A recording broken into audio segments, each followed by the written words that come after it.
네, 친구들 반갑습니다. 안녕하세요. 안녕하세요. 네, 잘 지냈어요? 우리 오늘 이번 주, 다음 주 중간고사여서 우리 많은 친구들이 좀 피곤해 보이기도 하고 지쳐 보이기도 합니다. 네, 오늘 누가복음의 비유 이야기 세 번째인데요. 우리 한번 읽어보겠습니다. 시작. 성공의 삶에서 신실한 삶으로. 오늘은 성공의 삶에서 신실한 삶으로라는 제목을 가지고 여러분하고 말씀 좀 나누려고 해요. 여러분, 우리는 적어도 10대부터 성공의 삶을 강요받습니다. 아닌가요? 맞아요. 네. 우리는 등수 혹은 등급에 매이게 되고요. 조금 이제 고등학교가 지날 때쯤은 내 대학교를 졸업할 때쯤은 내 취업, 내 결혼, 내 집 평수. 끊임없이 나보다 못한 사람을 보면서 우월감을 갖고 있고요. 나보다 더 잘난 사람을 보면서 열등감을 갖고 살아갑니다. 근데 여러분, 성공의 삶은 쉽나요? 쉽지 않아요. 쉽지 않기 때문에 소수만 성공할 수 있고요. 또 1% 안에 들어도 그 안에서 경쟁이 있을까요? 없을까요? 있습니다. 1% 안에 들어도 여전히 열등감을 느낄 수 있습니다. 왜? 0.1%가 되지 않기 때문에. 0.1% 안에 듣는다고 해도 0.01%가 되지 않기 때문에 우리는 끊임없이 비교하면서 때로는 우월감을, 때로는 열등감을 가지고 살아갑니다. 그러면 우리는 인생의 100세 시대인데 태어나서부터 죽을 때까지 그렇게 우월감과 열등감 누리면서 그렇게 살아야만 할까요? 여러분, 뭐 1등이든 꼴등, 100등이든 상관없이 공통적인 게 있습니다. 그것은 뭐냐면 모든 인생에는 끝이 있다는 것이에요. 여러분, 끝이 있어요. 여러분이 지금 앞서 나가고 있다더라도 끝나는 인생을 살고 있는 거예요. 여러분이 지금 뒤처지는 인생을 살고 있다고 느껴져도 뭐가 있다? 끝이 있다고요. 우리는 좀 이걸 기억해야 합니다. 성경은 계속해서 종말을 말하고 있어요. 그러면 이 끝이 있는 인생, 이 인생을 살아갈 때 우리는 어떻게 살아야 될까요? 한 번뿐인 인생, 대박 인생으로 살아가야 되지 않을까? 꼭 성공을 해야만 하지 않을까? 한편으로는 어차피 끝났는데, 어차피 죽을 건데 대충 살지 뭐. 정의, 환경 뭐가 중요해? 어차피 끝날 건데. 이렇게 무의미하게 살아야 할까요? 어떻게 살아야 하는 게 의미가 있을까요? 성경은 어떻게 얘기하는지 우리 본문을 한번 같이 읽어보도록 하겠습니다. 네, 11절만 한번 같이 읽을게요. 시작. 그들이 이 말씀을 듣고 있을 때에 예수께서 덧붙여서 비유를 하나 말씀하셨다. 이 비유를 드신 것은 예수께서 예루살렘에 가까이 이르신 데다 사람들이 하나님의 나라가 당장에 나타날 줄로 생각하고 있었기 때문이다. 네, 이제 이 사람들은 드디어 로마의 압제를 벗어나서, 로마의 식민 지배를 벗어나서 하나님 나라가 임할 거다. 그럼 우리가 구원을 받을 거다. 우리가 다윗처럼 그런 나라에 살 거다. 하나님 나라가 당장 임할 거다. 이렇게 생각하고 있었어요. 근데요, 반대로 우리가 지금 세상에 끝이 있고 하나님 나라의 이야기를 듣고 있을 때 여러분은 어떤가요? 당장에 하나님 나라가 나타날까요? 민우는 어떻게 생각하니? 당장에 하나님 나라가 임하셨을까? 아니요. 하나님 나라에 대해서 생각하면서 사나요? 조금요? 고마워요. 지호는 어때? 하나님 나라, 지호의 삶과 상관이시 사니? 아니면 어떻게 살고 있니?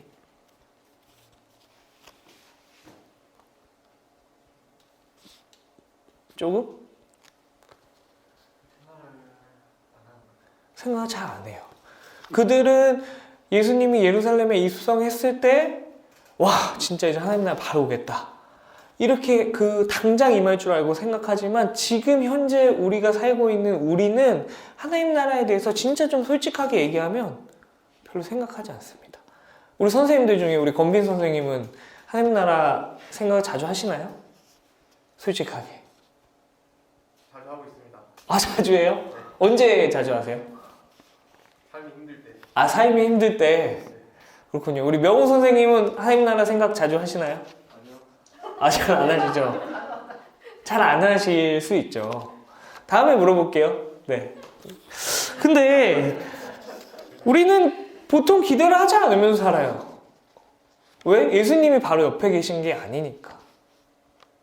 근데 여러분, 우리는 끝이 있는 인생에서 하나님 나라가 이미 임했기 때문에 그냥 뭐 박영우 목자님의 아들 박민욱이 아니라 하나님의 자녀 박민욱으로서 이미 살 수 있는 거예요. 하나님의 자녀 박정한, 하나님의 자녀 김지호로 살아갈 수 있는 거예요. 또 이 땅에서, 이 깨어진 세상에서 하나님 나라의 다스림을 받으면서 살 수 있는 거예요. 또 이 땅이 부분적으로 하나님 나라가 임했지만 완성될 그날에는 눈물과 슬픔이 없는, 고통이 없는, 죽음이 없는 그 완성된 하나님 나라를 기대하며 우리는 살아갈 수 있습니다. 근데 여러분, 하나님 나라가 되게 역설적인 부분이 많아요. 뭐냐면 하나님 나라 지금 임했어요? 임하지 않았어요, 여러분? 임했어요. 그럼 우리 지금 모든 게 완벽하지 않잖아요. 아직 완성되지 않은 거예요. 이미 임했으나 아직 완성되지 않은 그 사이에 우리는 살고 있어요. 또 하나님 나라 언제 올지 아세요? 몰라요. 근데요, 하나님 나라가 나타날 징조는 우리가 알 수 있습니다. 그런 역사 속에서 예수님이 이 비유를 가지고 종말의 눈을 가져라 말씀하시는 거예요. 우리가 이 끝이 있는 인생을 어떻게 살아갈지 이 비유를 통해서 오늘 좀 들어봤으면 좋겠습니다. 네, 우리 12절부터 14절까지 한번 같이 읽어보도록 하겠습니다. 시작. 그래서 예수께서 말씀하셨다. 귀족 출신의 어떤 사람이 왕위를 받아가지고 돌아오려고 먼 나라로 길을 떠날 때에 자기 종 10사람을 불러다가 10문화를 주고서는 내가 올 때까지 이것으로 장사를 하여라 하고 말하였다. 그런데 그의 시민들은 그를 미워함으로 그 나라로 사절을 뒤따라 보내서 우리는 이 사람이 우리의 왕이 되는 것을 원하지 않습니다 하고 말하게 하였다. 네, 예수님은요, 하나의 비유를 얘기하세요. 근데 이 사람들이 너무나도 익숙한 이야기를 끌고 와서 얘기를 하는 거예요. 지금 어떤 귀족이 왕위를 받아가지고 돌아오려고 먼 나라로 떠나요. 이게 어떤 역사적인 배경이 있냐면요. 여러분, 이스라엘은 이 당시에 그냥 자주적인, 그러니까 자기 주권을 갖고 있는 국가였어요? 아니면 식민 지배를 받는 국가였나요? 식민지요. 식민 지배를 받고 있었어요. 누구의 지배를 받고 있었죠? 로마의 지배를 받고 있었어요. 그래서 여기서 왕은 그냥 왕족이니까 나 왕할래 해서 왕이 되는 게 아니라요.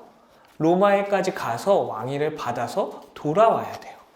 그래서 여러분 뭐 헤롯 대왕 들어봤어요? 성경? 마태복음 읽으면 헤롯이 막 2세 이하 아이 다 죽이려고 하잖아요. 그 사람도 기원전 40년에 로마로 가서 왕위를 받은 거예요.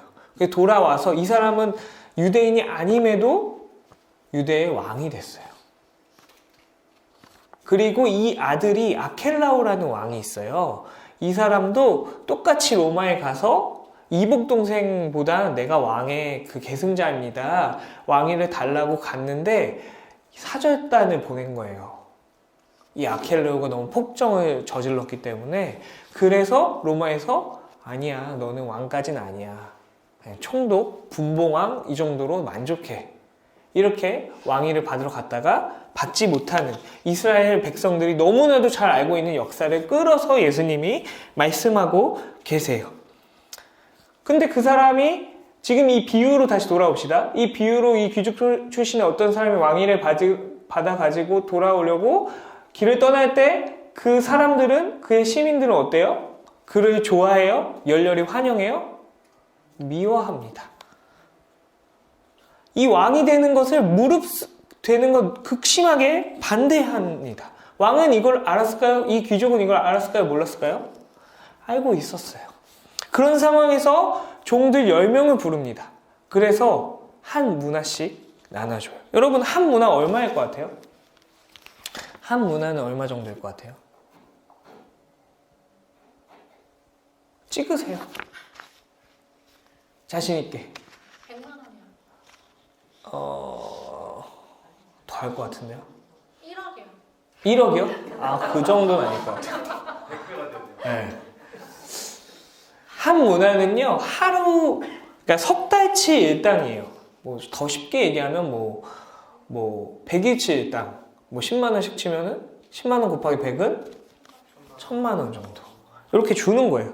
그래서 명령을 합니다. 뭐라고 명령하죠? 내가 올 때까지 이것으로 장사를 하여라. 근데 우리는 이 해석을 혹시 이 설교를 너무 많이 들었어요. 근데 이게 자본주의적 시각으로 이걸 읽기 때문에 더 많은 이익을 내라 라고 우리가 그렇게 들은 적도 많아요. 하지만 이게 중동의 시선으로 볼 때는 이게 장사를 하여라가 거래를 하라는 거예요. 한 문화를 준다는 건 이 상황이 어땠죠? 지금 이 귀족을 사람들이 좋아하나요? 안 좋아하나요? 싫어하잖아요. 만약 전사님이 귀족이에요. 귀티는 나지 않지만 신분이 귀족이에요. 근데 이제 내가 우리 종들을 우리 지금 딱 10명 되는 것 같은데 불러가지고 한 문화씩 주는 거예요. 근데 이 준다는 건 뭐냐면 그냥 독자적으로 니네가 돈을 벌어라고 하는 게 아니라 예를 들면 제 추윤호 이름을 걸고 프랜차이즈 사업을 하는 거예요. 나를 싫어하는 세상에서 거래를 하라는 거예요. 내 이름을 걸고. 저 추윤호의 종입니다. 저와 거래해 주십시오. 그러니까 순이익을 많이 땡기라는 게 아니라요. 아, 너무 전문 용어인가요? 순이익을 많이 내라는 게 아니라요. 뭐라고요? 내 이름을 걸고 나를 미워하는 사람들하고 거래를 하라는 거예요. 그래서 주인이 요구하는 거는 신실함이죠. 이 사람이 정말 나를 충성되게 따르고 있는지 이걸 보여달라고 요구하는 거예요. 여러분 우리도 마찬가지예요. 여러분 예수를 사랑하는 세상에 살고 있나요? 예수의 다스림을 너무 받고 싶은 세상에 우리는 살고 있나요? 아니요. 우리 세상 마찬가지예요. 예수님이 이 땅에 오셔서 우리의 왕됨을 보여주셨고 그 십자가를 통해서 그분이 하나님의 아들임을 증명했습니다. 그러면서 우리에게 말씀하신 거예요. 근데 지금 그렇게 증명한 지 2000년이 지나도 여전히 기독교는 핍박받고 있고 예수를 따르는 삶은 어렵습니다. 세상은 우리를 미워합니다. 예수님이 우리에게 말씀하시는 건 뭡니까? 문화를 주세요. 이 10사람이 잘하거나 잘생기거나 어떤 무엇을 해서 한 문화씩 준 건가요? 아니요. 거저 주신 거예요. 선물로. 제가 지금 정한이에게 1000만 원 딱 주면은 좋아요? 안 좋아요? 거저 주신 거예요. 여러분, 우리는 이 예수를 미워하는 세상에서 나에게 주신 문화가 무엇인지 확인해야 돼요. 알아봐야 돼요. 다 문화를 주셨어요. 그럼 어떻게 알 수 있느냐? 문화는요, 첫 번째, 거저 받은 거예요. 내 노력을 하지 않고 거저 받은 거예요. 제가 우리 선생님들을 좀 생각해 봤어요. 권빈 선생님이랑 있으면은 굉장히 유쾌합니다. 노력한 건가요? 그런 위트나 이런 거 뭐 이렇게 발전할 수는 있어도 타고났나요? 노력했나요? 잘 모르겠어요. 그냥 근데 노력 별로 안 한 것 같아요. 노력 별로 안 했잖아요. 잘생겼어요. 아니 잘생긴 건 지금 얘기하는 게 아니고요. 논점을 흐릴 수 있기 때문에 죄송합니다. 저도 어느 정도 맞는데 그 얘기는 지금 하지 않는 게 나을 것 같아요. 네. 그건 좀 뺄게요. 잘생긴 거는 호불호가 있을 수 있으니까. 네. 자꾸 그 얘기를 끌고 오려고 하면 안 돼요. 알겠죠? 유쾌하잖아요. 이렇게 잘 받아치잖아요, 지금. 이거 뭐 문화일 수 있겠죠? 우리 명호 선생님, 아니 잘생긴 건 빼자고. 이거는 뭐 소지섭 닮았어요. 소지섭이요? 그거는 좀 나중에 여러분 뭐 누구에게? 주셨어요. 네? 아니 그 뭐 거저 주셨죠. 하지만 명호 선생님의 특징이 뭔가요? 우리 광희 선생님 있었으면 여기서 평행 이론을 아마 하실 거예요. 저 친구는 그냥 자기는 맨날 저는 안 착해요 하는데 선함이 뭐 느껴지잖아요. 저 친구 뭐 착한 척 하는 건 아닌 것 같아요. 제가 한 2년을 봤는데도 그냥 쟨 저런 애예요, 그냥.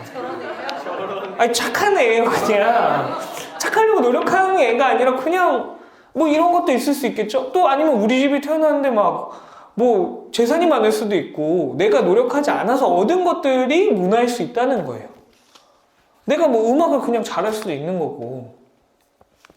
그런 것들을 스스로 아는 것도 좋지만 옆에서 봐주는 거예요. 너 이런 거 잘하는 것 같아. 너 관심사 이런 거야? 너 이런 거 잘하는 것 같아. 그거를 어떻게 사용하느냐가 되게 중요합니다. 예수를 미워하는 세상이 예수를 드러내려고 사용하는 겁니다. 그 유쾌함 사용할 수 있습니다. 그 창의성 사용할 수 있습니다. 선함 사용할 수 있습니다. 여러분의 돈, 여러분의 시간, 그 예수를 미워하는 세상에서 뭘 할 때? 예수를 드러낼 때 사용하는 것입니다. 여러분, 이것이 바로 우리가 받은 명령이에요. 예수님께서는 우리에게 다 문화를 주셨어요. 그리고 어떻게? 나를 미워하는 세상에서 나를 드러내게 사용해라고 말씀하십니다. 자, 그 주인이 돌아올까요? 돌아오지 않을까요? 돌아오지 않았다면 오늘 설교가 끝났겠죠? 한번 읽어보도록 하겠습니다. 시작! 그러나 그 귀족은 왕위를 받아가지고 돌아와서 은하를 맡긴 종들을 불러오게 하여 각각 얼마나 벌었는지 알아보고자 하였다. 종이 와서 말하였다. 주인님, 나는 주인의 한 문화로 10문화를 벌었습니다. 주인이 그에게 말하였다. 착한 종아, 잘했다. 내가 아주 작은 일에 신실하였으니 10고을 다스리는 권세를 차지하여라. 둘째 종이 와서 말하였다. 주인님, 나는 주인의 한 문화로 5문화를 벌었습니다. 주인이 이 종에게도 말하였다. 너도 5고을을 다스리는 권세를 차지하여라. 여기서 번역이 각각 얼마 벌었는지라고 또 어디죠? 벌었다고 하는데 이거의 원문은 사실 거래하다예요.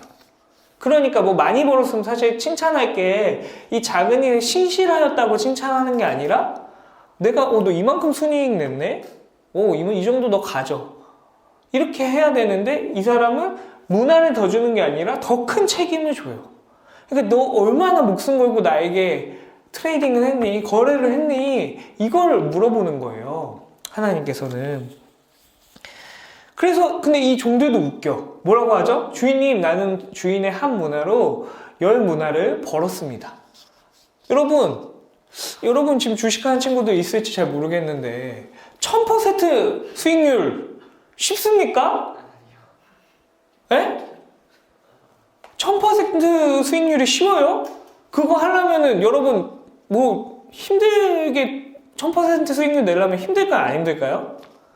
뭐 맨날 쳐다봐야 되지. 또 그 회사가 또 얼마나 가치가 있는지, 뭐 신념은 뭔지 이런 것들을 잘 보고 자산은 또 탄탄한지 재무제표 보고 그래야 1000%를 여러분 확실히 말하자면 저는 CMA 계좌도 없는 사람이에요. 알겠죠? 저가 뭐 이렇게 그런 비유를 들으니까 저 설교 준비 안 하고 주식만 하는 줄 안다고 생각하지만 한 주도 없습니다. 그거 오해하지 마세요. 여러분 힘들잖아요, 사실. 주인님, 내가 이렇게 힘들게 고생해가지고 연구해서 결단해서 이만큼 벌었습니다 하지 않아요. 뭐라고 하죠? 나는 주인의 한 문화로 10문화를 벌었습니다. 그냥 거저 주신 그 은혜로 그걸 그냥 사용했더니 이게 10개가 됐습니다. 라고 얘기하는 거예요. 여러분, 문화는 확실히 기억하세요. 여러분이 뭘 잘했거나 못해서 받은 게 아니에요. 그냥 거저 그분의 은혜로 주신 거예요. 그리고 이들은 이 귀족이 왕위를 받아서 돌아올 것을 확실하게 신뢰하는 사람이었어요. 그러니까 그 미워하는 세상 속에서도 어떻게 했죠? 그냥 그 이름을 가지고 그 얼굴을 가지고 거래를 한 거예요. 근데 그 일이 쉬울까요? 10번의 거래를 했을 때 쉬울까요? 그 엄청 싫어하는 사람이 있을 수도 있잖아요. 거기서 막 면박도 받았겠죠? 모욕도 받았겠죠? 또 때로는 그게 그 사람의 이익에 맞기 때문에 뭐 도움도 받았겠죠? 쉽지 않다는 것을 얘기해주고 있어요. 여러분, 우리는 이 칭찬받은 종들을 통해서 어떤 것을 좀 알아야 할까요? 여러분 예수님이 다시 돌아오신다는 약속을 여러분 꼭 붙잡아야 돼요. 이 세상은 예수님을 믿는 것들이, 예수님의 다스림을 받는다는 것들이 되게 미련하다고 얘기하고 있어요. 야, 네 자신을 믿어야지. 너의 실력을 믿어야지. 너가 성공해야지. 그런 세상에서 우리는 아니야, 이게 끝이 아니야. 그분이 우리에게 명령하신 게 있어. 그분이 우리에게 다시 돌아오신다고 약속하셨어. 이걸 붙잡아야 돼요. 그리고 그분이 진짜 다시 돌아오셔서 너 얼만큼 벌었어? 세컨 스텝에서 월 매출 얼만큼?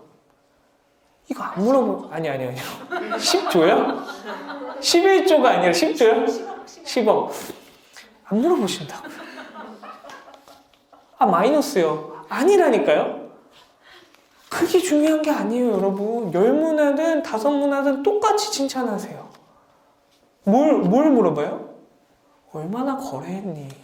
얼마나 분투했니? 내가 준 걸로 네 미워하는 사람들한테 그런 모욕과 때로는 그들의 이익과 이런 걸 위해서 너 얼마나 했니? 그거 물어보신다고요. 여러분, 그래서 여러분이 신실했을 때 그 신실함을 칭찬해 주신다고요. 그거 신실하게 했다고 여러분 천국에 황금 기둥이 있는 그런 황금 지붕이 있는 그런 집을 주시는 게 아니라요. 더 큰 책임을 주실 거라고요. 여러분의 삶이 성공에 머무르지 않았으면 좋겠습니다. 성공하면 좋죠. 여러분이 성공해서 나중에 정말 든든한 내가 그때 이런 제자들을 참 있었지. 너무 흐뭇할 것 같아요. 근데 더 중요한 건요. 여러분 신실하게 사는 것들을 전사님은 더 기대해야 합니다. 성공하지 못해도 돼요. 1등하지 못해도 돼요. 2등도 괜찮은 등수예요. 2등이 쉬워요? 10등도 괜찮은 등수예요. 꼴등도 의미 있는 점수예요. 그것보다 더 중요한 게 뭐다? 신실하다는 거예요. 여러분, 성공보단 신실함으로. 그래서 때로는 예수를 미워하는 이 세상에서 내가 욕을 먹을지라도, 때로는 칭찬을 받을지라도 우리는 신실한 삶을 살아야 합니다. 또 두 번째 케이스를 한번 보죠. 우리 20절부터 26절까지 읽어보도록 하겠습니다. 시작. 또 다른 한 종이 와서 말하였다. 주인님 보십시오. 주인의 한 문화가 여기에 있습니다. 나는 이것을 수건에 싸서 보관해 두었습니다. 주인님은 야무진 분이라서 맡기지 않은 것을 찾아가지고 심지 않은 것을 거두심으로 나는 주인님을 무서워하여 이렇게 하였습니다. 주인이 그에게 말하였다. 악한 종아, 나는 내 입에서 나온 말로 너를 심판하겠다. 너는 내가 야무진 사람이라서 맡기지 않은 것을 찾아가고 심지 않은 것을 거두지 않은 줄 알고 있었지. 그러면 어찌하여 내 은하를 은행에 그랬더라면 내가 돌아와서 그 이자와 함께 그것을 찾았을 것이다. 그는 곁에 있는 사람들에게 말하였다. 이 사람에게서 한 문화를 빼앗아서 10문화를 가진 사람에게 주어라. 그들이 주인에게 말하기를 주인님 그는 10문화를 가지고 있습니다 하였다. 내가 너희에게 말한다. 가진 사람은 더 받게 될 것이요 가지지 못한 사람은 그가 가진 것까지 뺏길 것이다. 여러분, 이 사람은요 주인을 무서워합니다. 왜 주인을 무서워할까요? 주인이 진짜 야무진 분, 이게 개역 개정 성경에서는 엄격한 사람, 엄한 사람이라는 번역을 사용했어요. 주인이 이 엄한 사람이라서 정말 무서워했을까요? 아니요, 이 사람의 말을 잘 봐야 돼요. 왜냐하면 이 사람이 정말 이 주인이 엄격한 사람이라면 지금 이렇게 변명을 하죠. 야무진 분이라서 맡기지 않은 것을 찾아가시고 심지 않은 것을 거두심으로 나는 주인을 무서워했습니다. 이게 뭔 말이죠? 이게 여러분 모욕 같아요? 찬사 같아요? 근데 자기에게 맡겨진 걸 잘 못하는데 그렇게 붙잡혀 온 사람이 그 주인을 모욕할 수 있을까요? 이건 사실은 고대에서 찬사예요, 찬사. 약탈하는 능력을 가지고 있는 것들을 칭송하는 사회였어요. 그게 곧 능력이었어요. 약탈함을 통해서 우리 부족을 먹여 살리는 그런 최고의 찬사를 날린 거예요.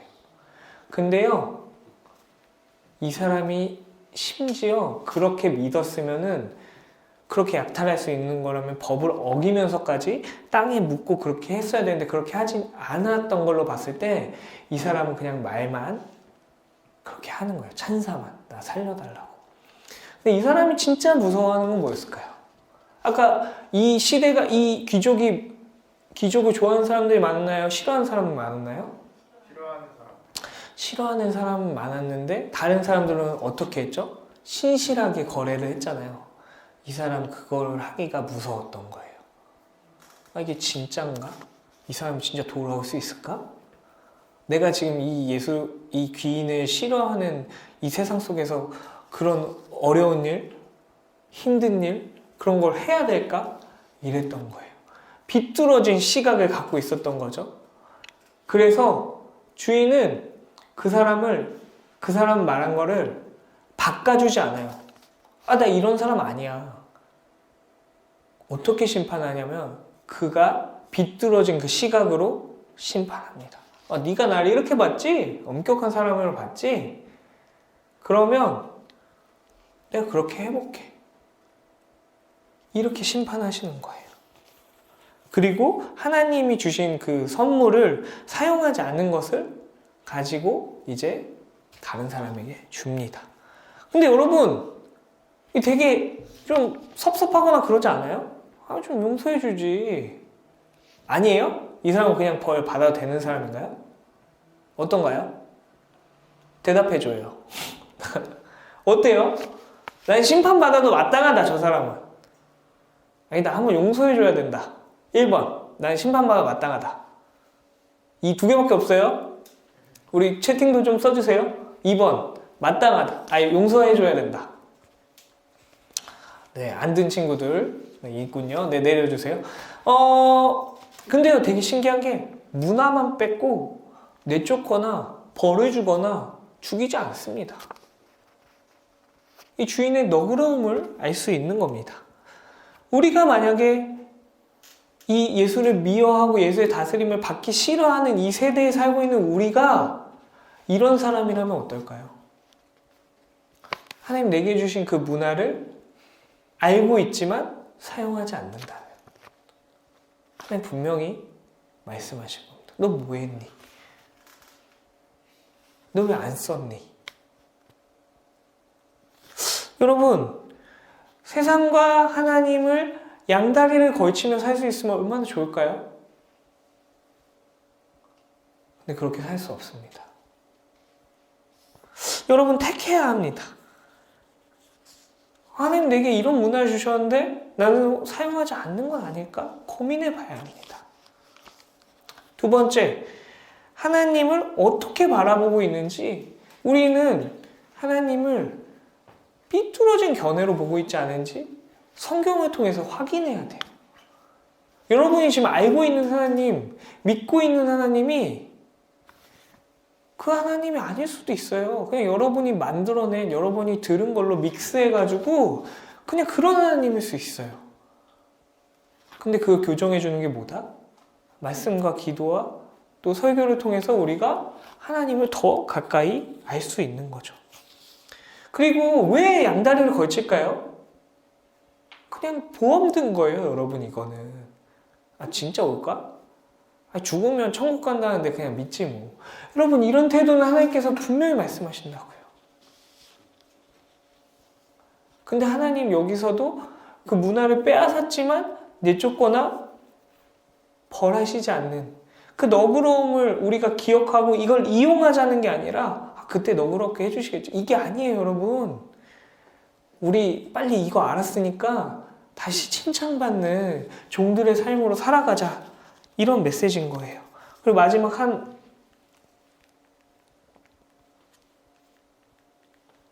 네, 27절 한번 읽어보죠. 시작.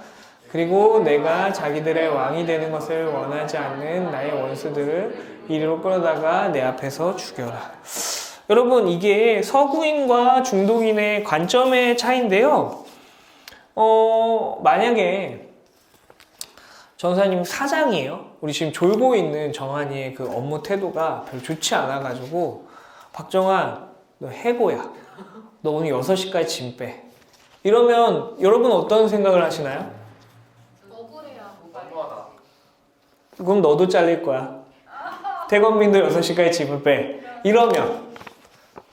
그럼 여러분, 아니, 그러니까 내가 그 주인을 노동청에 신고하라는 게 아니라요. 여러분 지금 이거 하나의 예화예요. 제가 어떤 그런 권한도 없습니다. 그걸 들었을 때 여러분은 어떤 행동할 거예요? 신고도 하겠죠. 오늘 6시까지 짐을 빼라고 하면은 책상 비워.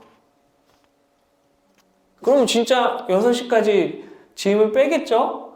이게 서구인들이 갖고 있는 사고라고 합니다. 근데 케네스 베일리라는 중동에서 공부했던 그 학자가 중동인들은 그런 명령을 들으면 나 바로 잘렸구나 이게 아니라 주인이 진짜 화가 많이 냈구나. 내가 빨리 가서 내가 주인하고 친한 사람들에게 얘기해가지고 좀 화를 누구를 되겠다. 이렇게 생각을 한다고 합니다. 그리고 이 비유는요, 미완이에요. 우리 탕자의 비유 저번 달 들었을 때 어떻게 했나요? 아빠랑 아버지랑 화해한지 안 한지 몰라요. 아빠 아버지는 또 그때 제가 설교를 또 안 했네요.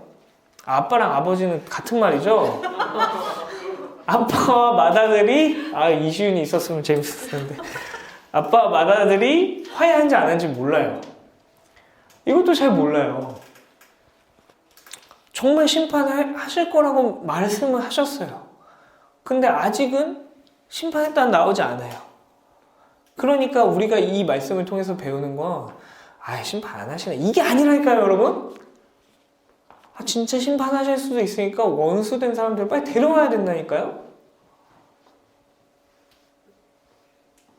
여러분, 내가 그렇게 안 살고 있으면 돌아갈 수 있는 기회를 우리가 받은 거예요. 이렇게 오늘 비유를 통해서 우리가 세상을 살아갈 때 성공의 삶을 벗어나야 돼요. 그럼 우리 어떻게 살아야 되나요? 우리는 이 세상이 이런 사람들로, 이 세 가지 사람들의 유형으로 구성되었다라는 것을 먼저 이해해야 돼요.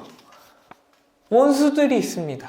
예수의 다스림을 받기 싫어하는 사람. 여러분이 원수일 수도 있어요. 예수의 다스림 받기 싫어. 내 마음대로 살고 싶어.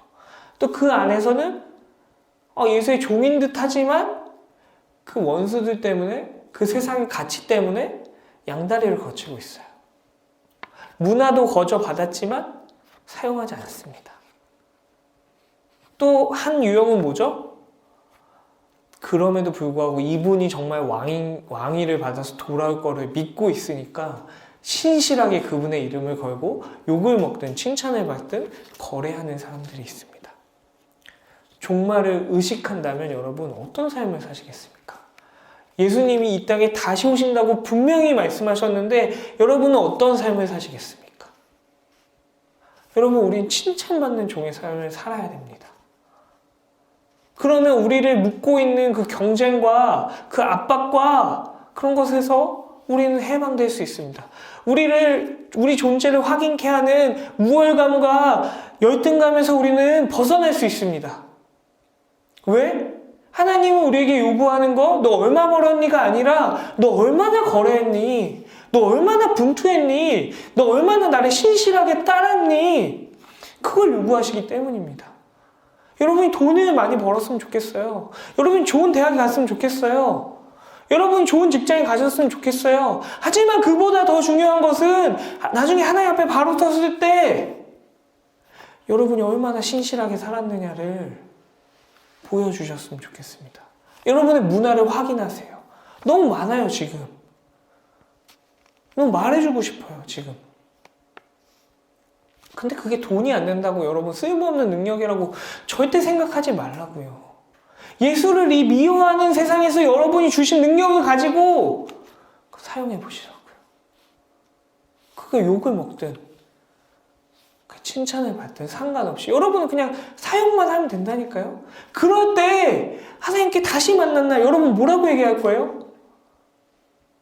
저 겁나 열심히 살았어요. 그것도 하긴 해야 되겠죠. 하지만 하나님이 내게 주신 그 문화로 이만큼 거래했습니다. 그 얘기 하는 거예요. 하나님께서 말씀하시죠. 잘했다고.